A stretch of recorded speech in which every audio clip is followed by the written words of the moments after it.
Hello everyone. Today I'll be teaching you how to make a team that almost nothing can wall. So say goodbye to losing to stall.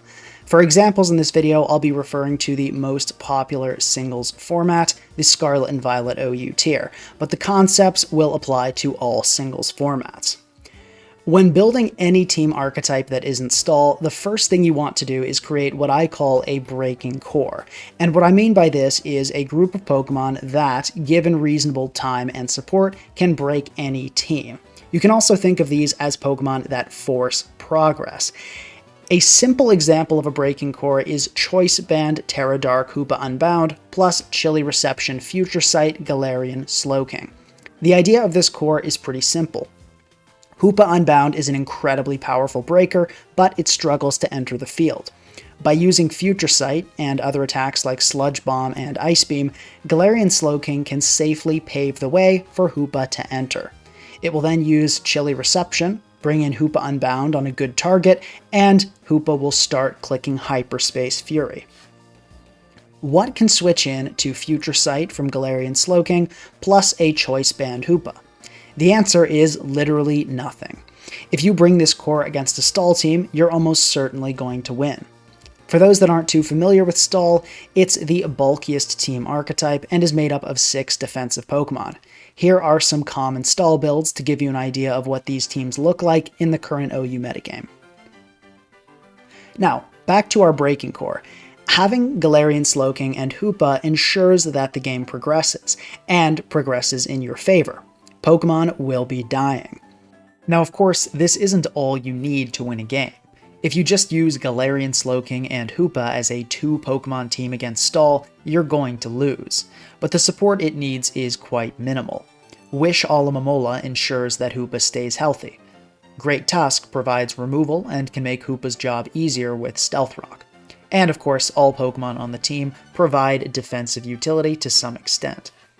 Everything on the team contributes to breaking at least a little bit, but because 90% of the work in the stall matchup will be done by Galarian Slowking and Hoopa, this is what we call the breaking core. I want to emphasize that the breaking core of a team is not just the offensive Pokemon on that team, not just the Pokemon that have the highest attack and special attack stats. This team has 3 Pokemon that I'd consider offensive: Hoopa, Zamazenta, and Kingambit. Zamazenta is not making progress against a stall team. It gets completely hardwalled by Dondozo. Kingambit gets hardwalled by Dondozo and Corviknight. Despite Zamazenta and Kingambit being offensive Pokemon, they are not forcing progress, and thus I don't consider them part of the breaking core. A Pokemon like Choice Specs Dragapult, for example, is hardwalled by Blissey. Even though it has Choice Specs, an item boosting its special attack and making it by most standards a breaker, it's not part of the breaking core on hardly any teams. Unless the idea is that Dragapult can U-turn on Blissey into something that can break, at which point Dragapult is acting like the Glow King, not the breaker itself. Dragapult will force progress against some teams, but not a stall team. I also want to emphasize that just because a breaking core is complete, it does not mean you shouldn't add more offensive Pokemon to your team. Even if they won't help against stall, offensive Pokemon are often good additions even after you consider your breaking core done. Don't say, well, my first 2 Pokemon are Glowking and Hoopa, so breaking core done and now it's time to add 4 defensive Pokemon. No. For example, Zamazenta on this team is a great late-game sweeper, and it helps against hyper-offense teams. Kingambit can often sweep as well, and it's a fantastic revenge killer with Sucker Punch. Sometimes you will just add defensive Pokemon once your breaking core is complete, but it depends on the team. My point is that just because your breaking core is done, that does not necessarily mean your team has no further need of offense. Zamazenta and Kingambit are great for the team, but useless against stall, and therefore not part of the breaking core. Now you might be wondering, Pinkacross, why are you so focused on stall? Blissey, the corner of any stall team, is only at 3% usage. Surely this isn't that big of a deal. I can see how this might be confusing, but here's why. If you can break stall, you can break anything. If your team has a breaking core that can make progress against a stall team, it'll be even easier to make progress against balance, and even easier still against offense. Also, great teams don't just fold every time they see a Blissey. Some team builders do choose this route, to just ignore stall since it's not that common, and they lose to it when they encounter it, but I hate this strategy. I find that having a great breaking core is good against many archetypes. Lots of the teams that ignore the stall matchup find themselves having a hard time breaking semi-stall, bulky balance, and even some balance teams. Breaking stall is the standard by which I measure the breaking core of any team. So in this video, I'll be focusing primarily on breaking stall teams. Now, that Hoopa and Glowking example was the simplest breaking core I can think of, but there are many kinds of breaking cores. The Hoopa one is what I'd classify as an unwallable breaking core. Pokemon like Hisuian Arcanine, some sets of Ogerpon Wellspring, Ursaluna, Ogerpon Cornerstone, Conkeldurr. These are Pokemon that are almost impossible to wall, and if you give them proper support, like Hazard Removal for Hisuian Arcanine and Wish to heal Conkeldurr, they can break anything. Most breaking cores don't involve super powerful breakers, though. Some involve stacking hazards to guarantee progress against the opponent. Some use pivoting moves or very particular sweepers. Some use Pokemon that can only be stopped by the opponent using Terra, so they stack multiple Pokemon that force different Terras to guarantee progress. Some even use PP stalling, being sure that they can wear down their opponent's recovery PP over the course of a game. There are so many different kinds of breaking cores, there's no consistent method to create them. If I had to give a step-by-step process, though, it would only be 2 steps. Step 1, identify a Pokemon that has breaking potential. This should be something that's not easy to switch into and is hard-walled by nothing or very few things. Step 2, add Pokemon that can reliably ensure that those obstacles are removed, or otherwise enable your initial Pokemon. Now, I know this is vague, so to give you an idea of what I mean, I'll spend the majority of the rest of the video going over examples. And as I give examples, I recommend you check out the teams as we go along. Every team you see in the footage that I'll talk about will be linked in the description. Every replay will also be linked in the description. Other than some minor scripting to save ourselves time, these are realistic games between myself and Sanessa, a very competent player who was using stall against me to the best of their ability. If you want to see how these breaking cores work in actual long games, check those out. Now, let's move away from unwallable breaking cores and talk about hazard breaking cores. The idea behind these cores is generally quite consistent. You have a Stealth Rock user, a Spikes user, some way to ensure that those hazards stay up, and then a knockoff Pokemon that can remove heavy-duty boots, and over the course of the game, is impossible to switch into indefinitely. On this team, Landorus has Stealth Rock, Hisuian Samurott has Ceaseless Edge to set spikes, so there are hazards. Gholdengo here ensures that those hazards stay up, it blocks Defog and Rapid Spin, and our main knockoff Pokemon is Thundurus Therian. With Terra Blast, Ice, and Thunderbolt, it is extremely threatening and almost nothing can switch into it. What can? Well, Blissey and Clodsire. But what if you knock off those Pokemon? Well, they won't be able to switch in again. In this breaking core, the Pokemon I built around was Thundurus. This was step 1, identifying a Pokemon that has breaking potential. I thought it was cool, and I wanted to use it. I realized that with Terra Blast, Ice, and Thunderbolt, it had very few switch-ins. Only 3 Pokemon in the tier could reliably switch in. Galarian Slowking, Blissey, and Clodsire. All 3 of these Pokemon commonly use heavy-duty boots and rely on them to answer Thundurus if hazards are up. So, by pairing Thundurus with hazards and Gholdengo, I cut the list of Pokemon that wall Thundurus down to 0. This was step 2. Adding Pokemon that reliably ensure that those obstacles are removed. Emphasis on the word reliable. I want to take a moment to caution you against lures. Lures are Pokemon that are designed to catch the opponent off guard and surprise them with an unexpected set, often to disastrous results. For example, let's go back to Thundurus. Suppose I identified that Blissey was the main threat I was worried about. In the earlier example, I dealt with Blissey by using knockoff and hazards. But what if I instead decided to deal with Blissey by using a Choice Specs Darkrai? It would seem as though Choice Specs Darkrai is easily handled by Blissey and wouldn't help dealing with it at all. And that's what I'm hoping my opponent will think. But I have a trick up my sleeve. Terra Fighting Focus Punch on Darkrai to one-shot Blissey as it enters. This is a lure. It's not a good set against most teams, and it's designed to get a surprise KO on a specific Pokemon. Lures are not a part of a good breaking core, and they're not a good strategy. What if your opponent doesn't switch into Blissey like they did on previous turns? Maybe now they fear a trick and decide to instead go into their Gliscor in the hopes of equipping you with a Toxic Orb. Furthermore, if your opponent knows your team, your plan has already failed. Reusing teams is very common in tournaments and ladder play.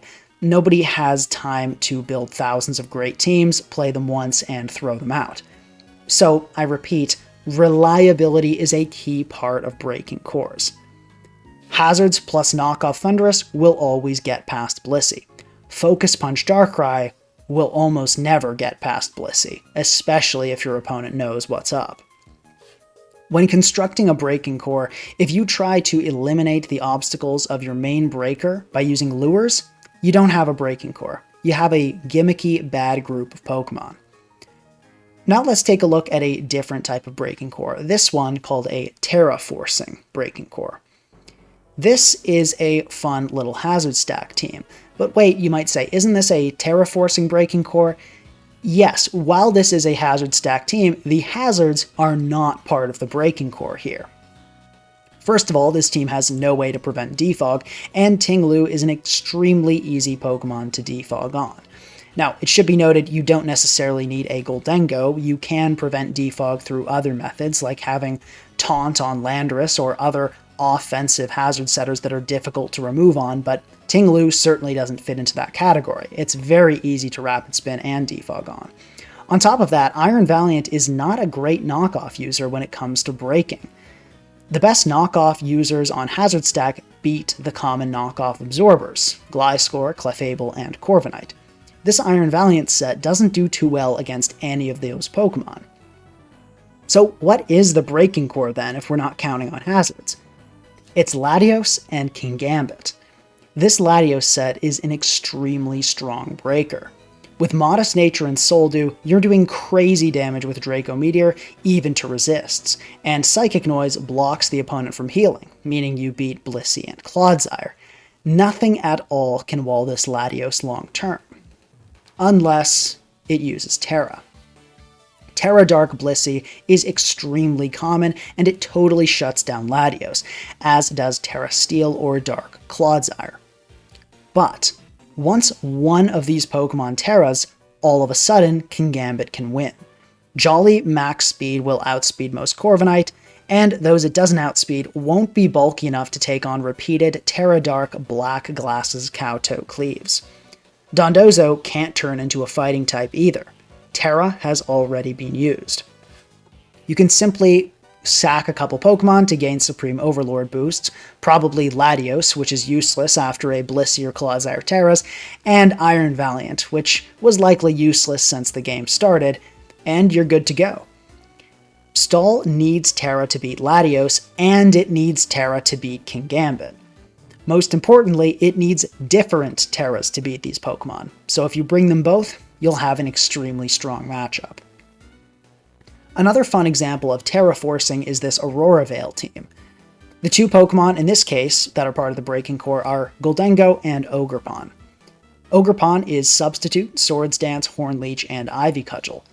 Goldengo is Terra Steel Make It Rain with Metal Coat, a set so strong that with Nasty Plot it muscles past Blissey and Clodsire with ease, as long as they can't Terra Steel or Water.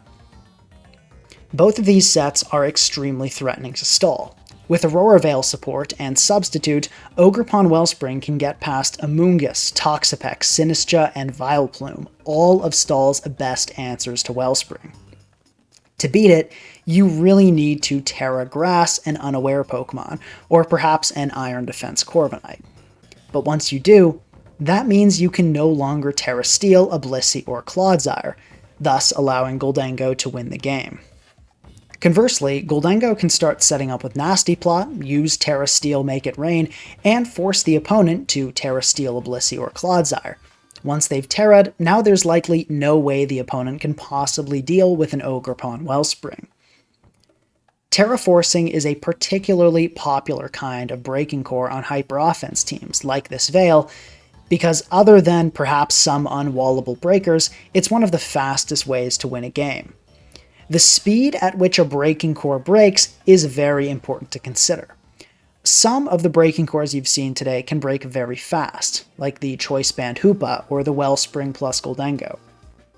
Others will take some time. The Kingambit Terra Forcing core with Latios doesn't work right away, it takes quite a few turns.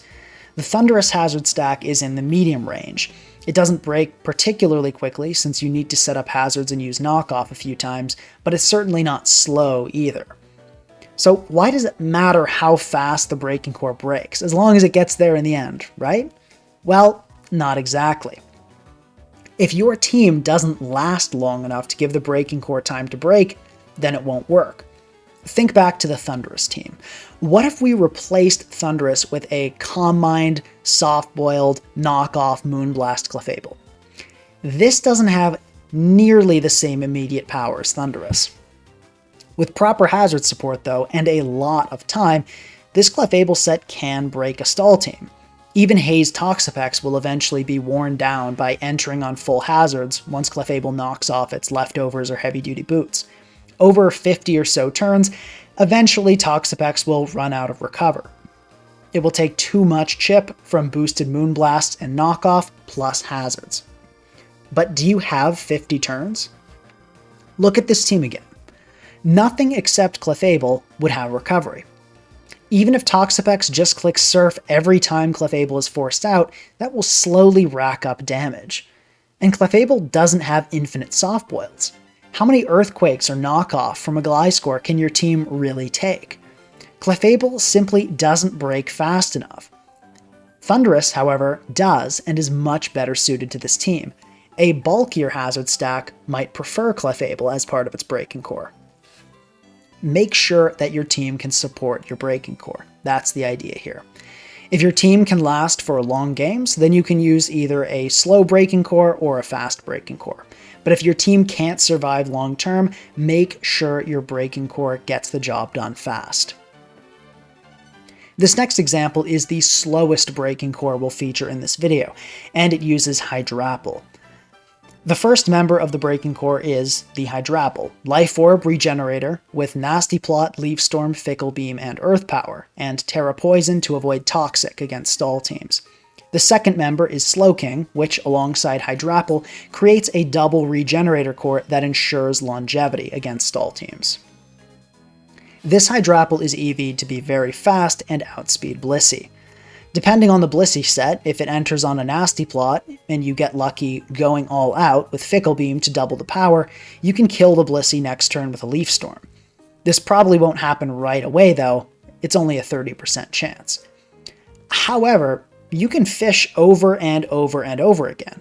All you have to do is force your opponent into a physical wall, which this team does very well with Choice Band Zamazenta, bring in Hydrapple, click Nasty Plot, and go fishing again. And even assuming the worst, suppose Blissey is leftovers and maximum HP and special defense and you never go all out on Fickle Beam, you can still PP stall Soft-Boiled. In Scarlet and Violet, recovery moves like Soft-Boiled received a massive nerf, going from 16 to 8 PP. Without this nerf, breaking cores like this wouldn't exist. Eventually, Blissey will run out of Soft-Boileds, and you'll be free to sweep the team with Hydrapple. The double Regenerator core is very important to this team. It gives you the time you need to break. If you tried to put this Hydrapple on a hyper-offense team, it would simply fail to break Blissey. Blissey would Calm Mind up, wall you, and Hydrapple probably wouldn't have another opportunity. Certainly not enough opportunities that it could PP stall Soft-Boiled entirely. Hyper-offense teams just don't last that long. The primary Pokemon is Hydrapple, and it doesn't need any additional support to remove its obstacles. beyond time, and that's what Slowking provides. Let's look at another example. This one is pretty simple. Choice Band, Adamant, Terra Rock, Hisuian Arcanine with Head Smash. Almost nothing switches into this. It's similar to Hoopa, just an unwallable breaker with pivots to support it and solid hazard removal. You can bring in Arcanine with Corviknight's U-Turn or Galarian Slowking's Chilly Reception. Future Sight from Slowking can also force the opponents to use Protect or push them into special walls, which Hisuian Arcanine can destroy. Even if the opponent has one of the very few Pokemon that can switch into this monster, like Terra Steel Alomomola, you'll eventually catch it with a Flare Blitz. This set even has Stone Edge if it runs out of PP on Head Smash, or just wants to preserve PP. Like Hoopa, Arcanine has no real obstacles. It just needs entry opportunities to get in and break everything. Now let's go back to Hazard Stack and take a look at a different team. This one functions similarly to the Thundurus build. It uses a strong special attacker with knockoff, but in this case it's Darkrai. The main Pokemon of the Breaking Core is, of course, Darkrai. Its obstacles are special walls like Clodsire, Ting-Lu, and Blissey. All of these get destroyed by knockoff plus hazard support, and Gholdengo and Pecharunt are here to ensure those hazards don't get removed. Darkrai is quite frail though, and sometimes doesn't survive long enough to finish the job all by itself. So we have another Metal Coat Gholdengo here, which can easily sweep any bulky team where the special walls have been softened up by Darkrai. This core, like all the others mentioned in the video, doesn't rely on any gimmicks. Even if your opponent knows exactly what you're doing, they won't be able to stop it. And, as I said, this doesn't just work against Stall. This Darkrai could also knock off a Ting-Lu or a Leftovers Kingambit on a balanced team. Remember, if you can break Stall, you can break anything. Before we continue, if you're getting something out of this video, please consider subscribing and liking the video. It helps out a lot. Let's go over one more example. This is a Breaking Core that doesn't fall into any of the previously mentioned categories. It's not an unwallable breaker, it isn't forcing Terra, it doesn't use Hazard Stack, and it isn't even PP stalling. This one relies on pivoting. Choice specs Raging Bolt with Draco Meteor, especially with Terra Dragon, is a force to be reckoned with. It deals around 45% to Blissey, which is incredible, but of course not nearly enough to 2-hit KO, especially with the -2 special attack drop from Draco Meteor. Everything else on the Stall team, though, is getting demolished by Draco Meteor. The thing that takes it best is Clodsire, which is taking 75% minimum. This Raging Bolt also has Dragon Pulse to ensure you can't get the 8 PP of Draco Meteor stalled and then just end up walled by a ground type. But it doesn't matter, right? Blissey walls, Terra Dragon Draco Meteor is only doing 45%, so there it goes, Raging Bolt is useless, right? But what if you clicked Volt Switch as the Blissey entered? As we established, based on the calcs with Clodsire, Blissey often is obligated to switch in against Raging Bolt. If you click Volt Switch just twice on Blissey, it is now 2-hit KO'd by Draco Meteor. Every time Blissey enters, you can Volt Switch out and go into some physical attacker that threatens it. On this team, that's Great Tusk. Alomomola keeps Raging Bolt healthy and gives it plenty of opportunities to guess right. Suppose you click Volt Switch a few times on a Gliscor, or accidentally click Dragon Pulse expecting a Gliscor and allow Blissey to heal. Ah well, it's not really a big deal. You can keep trying again and again and again. Eventually, your opponent will get the read wrong, and Raging Bolt will slowly KO Pokemon after Pokemon. Volt Switch is what enables this, allowing you to deal damage to Blissey and then switch into another Pokemon that forces it out, effectively blocking healing. This is the power of pivoting moves. This can be done with other Pokemon and other pivoting moves. With proper support, Low Kicks can do a similar thing with U-Turn. Choice Specs Iron Crown can do this with Volt Switch, and also has the added bonus of being able to hit Blissey with Psyshock. Other Choice Specs Volt Switchers like Thundurus Therian, and even wacky picks like Magnezone can also work. There are plenty of other examples of Breaking Cores. Some revolve around Psychic Noise, with strong fighting or fairy moves to cover Dark types and Terra Dark. Some use Stored Power, which Stall typically has a problem dealing with. Some use trapping moves like Block or Mean Look to eliminate opponents one by one. Some prevent healing by using lots of taunt Pokemon. There are so many ways to make Breaking Cores. The examples I gave in this video show the most common Breaking Cores, and most of the best Breaking Cores will fall into one of the categories shown in this video, but certainly not all. Stay creative, and remember that as long as it can break Stall, it can break anything. It should be noted, though, that making an unwallable team doesn't mean an unbeatable team, or even a good team. Things beyond a Breaking Core are important for having a good team. You need defensive support, high-speed Pokemon, and priority to revenge kill. You need methods of hazard control. You need resistances to every type. That's a bit outside the scope of this video, but for more general team building guides, check out my Team Building Guides playlist. In particular, my Guide to Building Balance may be helpful. I've linked that in the description as well. Anyway though, a Breaking Core is the start of a good team, and I mean that literally. When you team build, creating a Breaking Core is the first thing you should do. As you've probably figured out as I went through these examples, a Breaking Core is a very precise and intentional thing, built with Pokemon fitting perfectly together like puzzle pieces.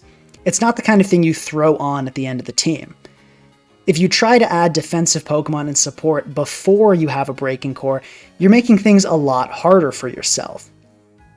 The Breaking Core is how your team makes progress. The defensive Pokemon and support Pokemon should enable that progress making. If you start with defensive and support Pokemon, it's extremely difficult to look at your team at the end of the process and say, now what Breaking Core would fit here? It technically can work, but I've never seen or heard of a successful builder who starts their team without considering how the team will make progress. The only exception is Stall. Stall teams don't have Breaking Cores, so when you're building a Stall team, then it's acceptable to immediately add support and defensive Pokemon. After all, a Stall team is entirely defensive support Pokemon. The last warning I want to give before I end the video is that I was speaking somewhat hyperbolically when I say these cores are unwallable. They're nearly unwallable, but there's a Stall for every team.